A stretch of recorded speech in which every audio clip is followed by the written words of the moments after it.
Welcome aboard Rocket Ship, the platform with the most relevant content for competitive examinations. This is Rocket Ship IAS Lab, and we would continue with our discussions on General Studies papers of Civil Service Main Examination. We'll take up a question that you might come across in GS Paper 3. Here goes the question for today. For sustaining the present high rates of economic growth, the economy must become more inclusive too. Critically analyze. As you can see, the question requires you to make a connection. Actually, you have to establish that inclusiveness is a necessary condition for sustaining the present rate of high economic growth. And as the operative phrase here is critically analyze, you have to present some line of argument that would be, you could say, not in agreement with this line of argument, that these two things, inclusiveness and economic growth, are interrelated. Anyway, how we introduce our answer? As the question talks about high rates of economic growth, we can start with actually establishing that we have indeed clocked high economic growth rate in the last few years. Over the last 10 years, Indian economy has clocked a compound annual growth rate of over 7%. This has been the case not only in this present decade, but a few years before the start of this decade too. This has helped India move up from being the 8th largest economy to the 5th largest.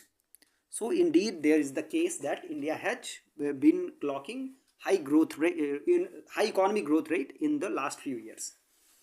At the same time, India still presents a picture where a great many are excluded from the boundaries of economic growth. Almost 30% of Indians are considered poor by some estimates, while 15% are multidimensionally poor. Now, even if it is argued that growth has not created winners and losers, the fruits of economic wealth are not homogeneously shared. Actually, it's agreed by most people that economic growth has benefited the largest number of people, the largest proportion of people. In fact, almost everyone has benefited from economic growth, with few exceptions. But there is indeed the case that the economic growth has not benefited everyone equally. There is a body of thought that says growth cures all. Actually, we are presenting some argument that would go against our present line of argument that inclusiveness and economic growth are indeed interrelated. This argument says that it is observed that as economy grows, inequality increases initially, then eventually decreases. This kind of argument is plotted in the empirical tool of Kuznets curve. Please highlight this thing, Kuznets curve, and in fact look up Kuznets curve, what it actually means. However, in contrast to this line of argument, a still more robust argument is an inclusive economy can sustain growth more effectively. And how that is achieved? Inclusiveness is an imperative for sustaining growth. How we can say that? First is boosts consumption by deepening the consumer market. Actually, we can understand it that if more people were to partake in economic growth, indeed there would be the case that the consumption bracket would enlarge. More and more people would be able to consume more and more. So ultimately the economy would benefit. If we were to widen the tax base, which is indeed the case with inclusive growth, it would lead to greater compliance and collection.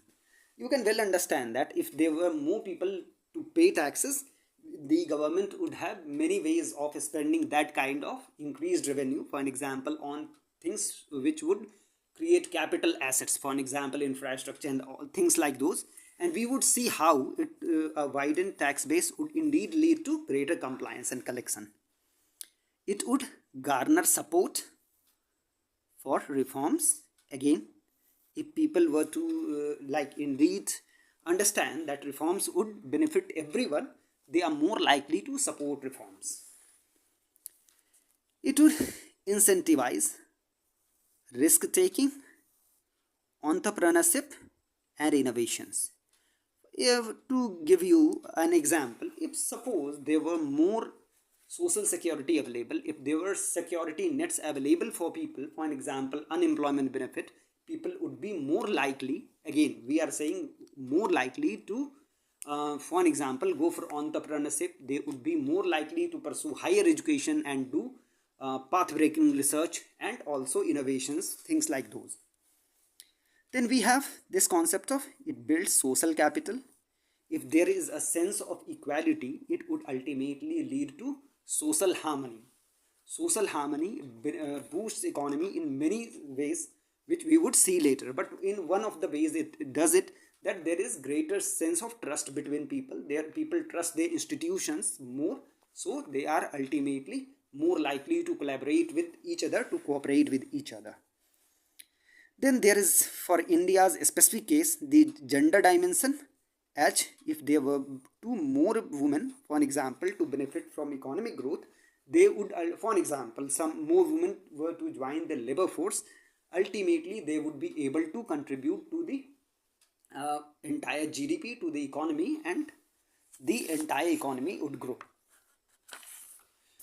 Now, taking up these points in detail, it's intuitive that inclusive growth boosts consumption as more people graduate from mere survival to the consumer class. Nowadays, again, we can argue that a large part of Indians are barely making the ends meet. If they were to indeed benefit from economic growth, for example, their incomes were to rise, there would be more people who would have a greater propensity of consuming more. This consumption would actually increase the economic base. As more people enter the tax paying bracket, more revenue is available for capital expenditure. Moreover, it is empirically observed that a wider tax base with moderate tax rates promote tax payment.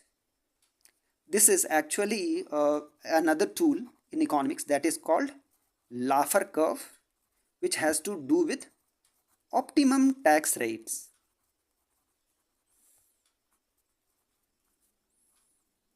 Now, suppose if the government were to raise tax rates too much, it would lead to tax evasion. People would have more, again, incentive to evade taxes, because ultimately most of their economy is being, you could say, being taken away from them. So they would have greater incentive for tax evasion. This is the argument that Laffer makes, that there is indeed an optimum tax rate beyond which, if the government were to raise tax rates beyond which, there would be greater tax evasion and less compliance. And again, we can also understand that the government cannot reduce tax rates too less, because then not much revenue would be available, for an example, for welfare schemes or for capital building. So there is a very, very narrow band of tax rates which the government has to always take care of. So the only way available to the government is to widen the tax base, because the tax rate is almost fixed. So the government can do only one thing. It can again attempt to widen the tax base, and that can happen only if it's an inclusive economic model, where more people would graduate to ultimately paying taxes. Now, as people do not fear losing in an inclusive economy, they are more likely to support reforms.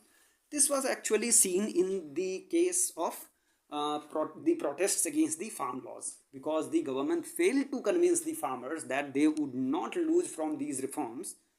So ultimately, the farmers did not support these reforms, which were indeed, in my opinion, in fact, in opinion of most of the people, they were indeed in the long-term benefits of the farmers. But it was the government's failure to convince the farmers, and ultimately we know that the government had to, again, take a step back on very, very important and in fact necessary reforms. So we can ultimately argue that if it's an inclusive economic model, it garners support from a majority of the people. An inclusive economy with definite safety nets would promote risk-taking, entrepreneurship and innovations. We have just given the example of unemployment benefits. Similarly, if there were, for example, pensions or for like support to stipends for someone who is doing research, path-breaking research, just argue that these things would be promoted. Entrepreneurship, research, innovations, etc. would be promoted if there were safety nets available. Moreover, a more equitable society has greater social capital with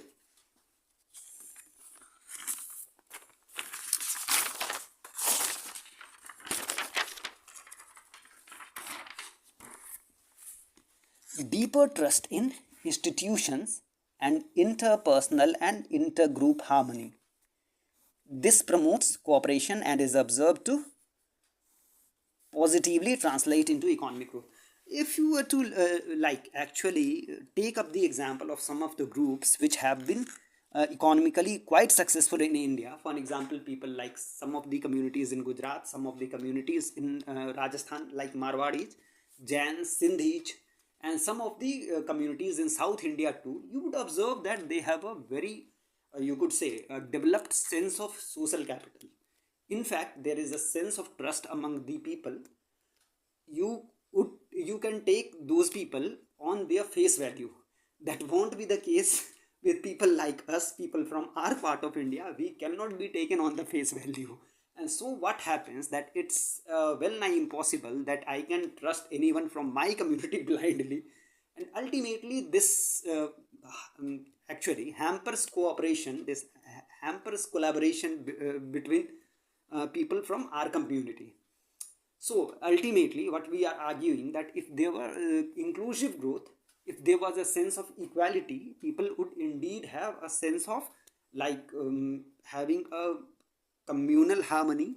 It would ultimately translate into trust in institutions, again also incentivize collaboration, cooperation, etc. Now, gender dimension of inclusiveness. A report by the Nudge Institute, which is an up and coming think tank, says if India were to double female participation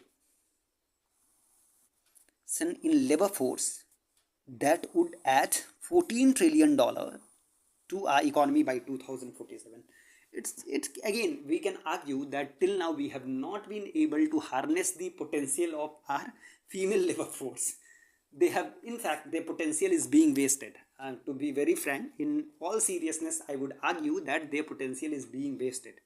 And again, if we were to include our females, our women, into the economic system, this would ultimately boost the economy itself. As the example given by a report from Nudge Institute just says, $14 trillion is a very large sum. A few things would be attempted. Again, we have almost established how inclusiveness is a necessary condition for sustaining the high economic growth. Now we would make some suggestions, we would advise something which can be done to ensure that the economy becomes more inclusive. First would be actualizing social security like unemployment benefits, pensions, Medicare, etc. We would suggest you that you look up Article 41. In my opinion, it's one of the most important articles of the Constitution. As you can understand, it falls under the DPSPs. What my understanding is that if we were to actually make it happen, if we were to actualize the again the directives of Article 41, it would lead to the establishment not only a welfare state but even an empowerment state. This would empower Indians, and ultimately it would be much more beneficial than a mere welfare state. Moreover, a more progressive tax system with focus on direct taxes, especially wealth tax. If we were to take the example of some of the indirect taxes, for an example, some consumption based taxes, they are inherently regressive in nature. Just to give you an example, suppose someone who is working in my father's small business would be almost 10 times less rich than me. Similarly, I would be a million times less than Mr. A. You know which Mr. A we are talking about. And suppose we were to buy 1 kilogram of a staple for our consumption, it's likely, in fact, that this is real, that all three of us would be paying the same tax on those 1 kilogram of staples, which is again unjust because we don't earn the same things. We have different economic capacity. So ultimately, indirect taxes are inherently regressive. That is unlike the direct taxes, which are progressive in the sense where the richer people pay more compared to the poorer people.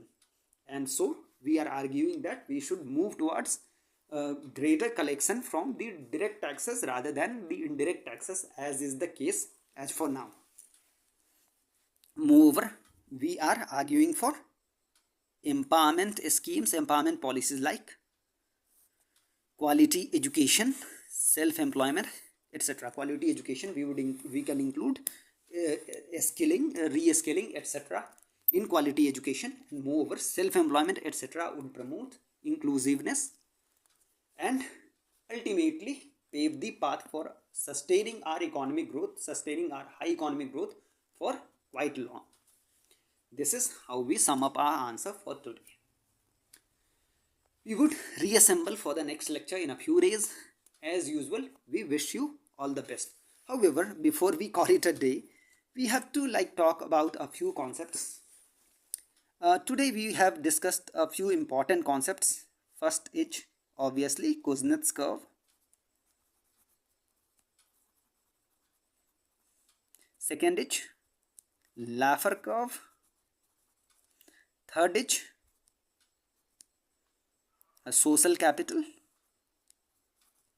What we would suggest you that you look up these three or four concepts, whatever you look up these concepts and form some form of, you do make some form of you could say running notes. These would be useful for your entire preparation. Anyway, this is all we have for today. Good night.